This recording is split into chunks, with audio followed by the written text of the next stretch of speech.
everyone, it's Lisa. Welcome to my channel where I will be helping you to become better at developing yourself and your team in the hospitality industry.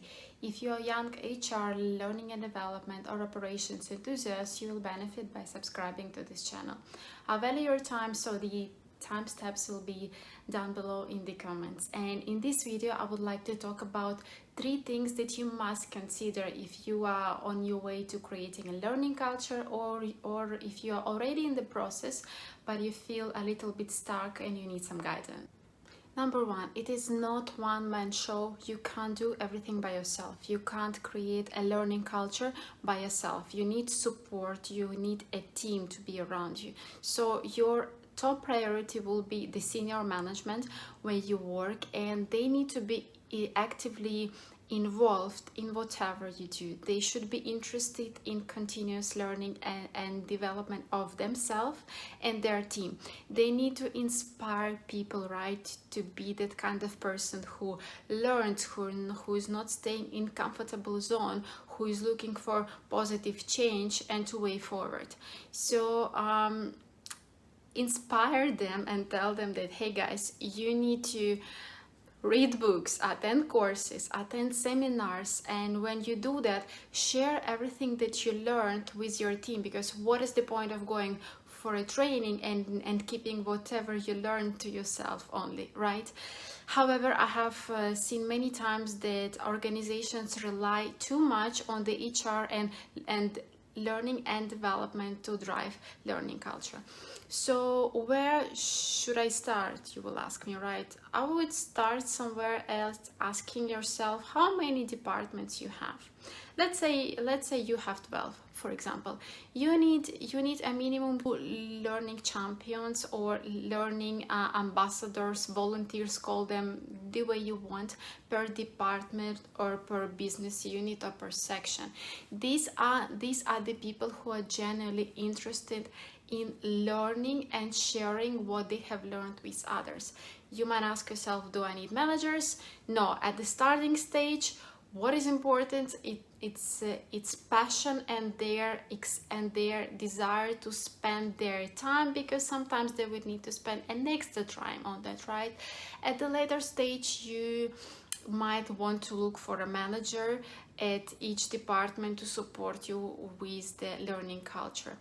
Then you ask yourself, okay, what do I do with these people? I have 25 people around me. What is next? So you need to take your time to connect with them and know them better, understand their skill set better, and see how organization can benefit from their skills, knowledge, and expertise, and how these people can support you in the learning projects that you might want to do, or activities, or maybe you're about to introduce new procedures or new SOPs to your area. So you need people who will support you and who will be your cheerleaders, right, in a way.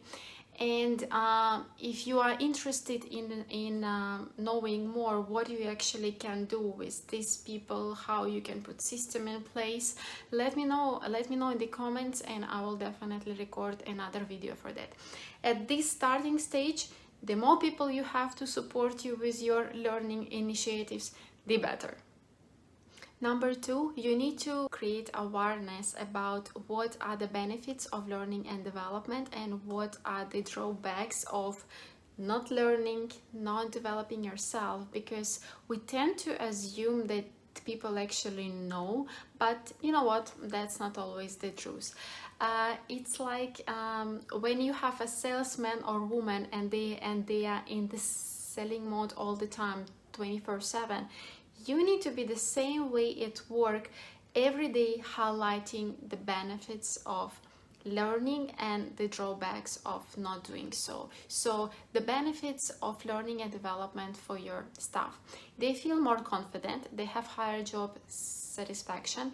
When they face unhappy customer, they have more skills to handle them, and they have less fear and less anxiety about difficult situation.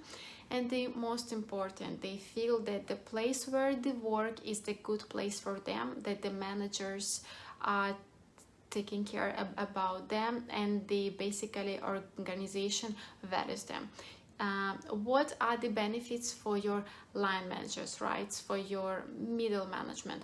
I think this category is the widest, because when they have properly trained team, they have their operations running smoothly most of the time. They have their system and processes in place, so they can actually focus on strategy, innovation, marketing, and development on their team rather than on tactical tasks.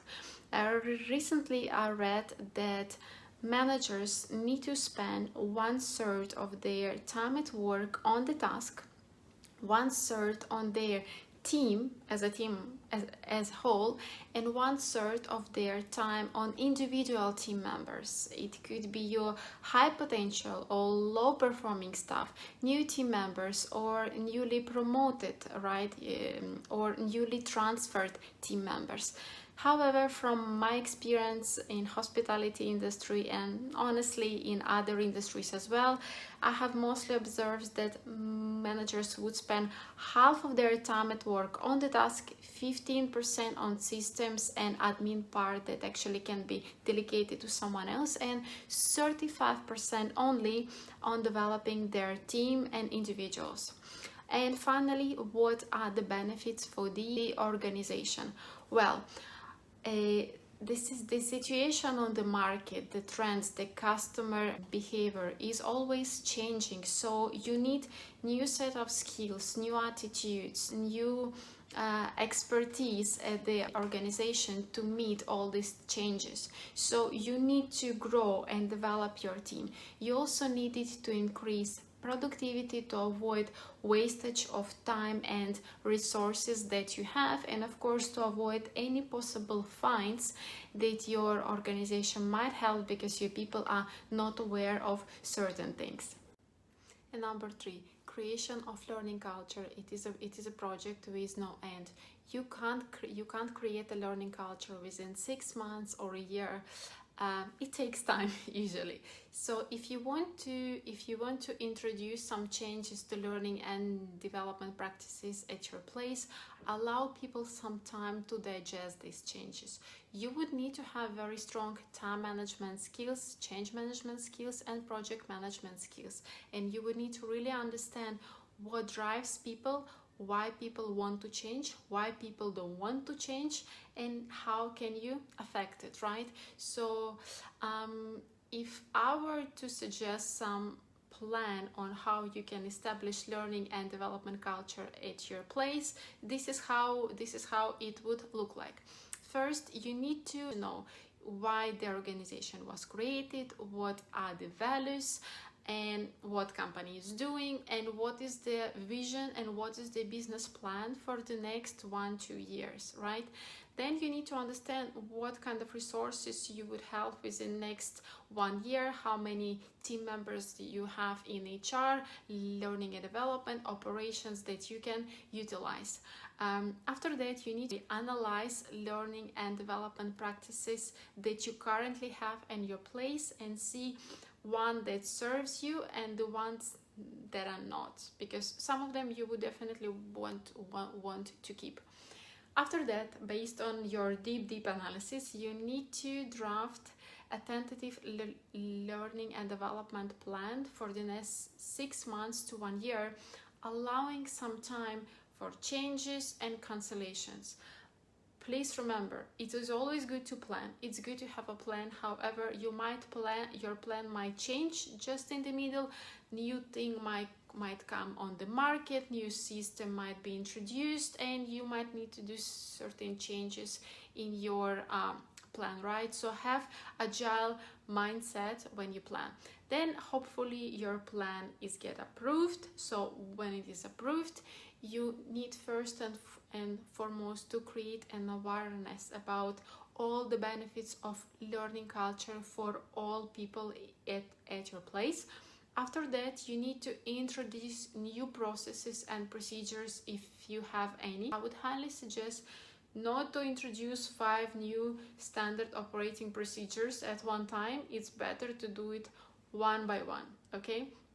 And very important, the next step, you need to celebrate every learning moment, every learning opportunity, every course that was completed, any learning challenge, learning project that was accomplished.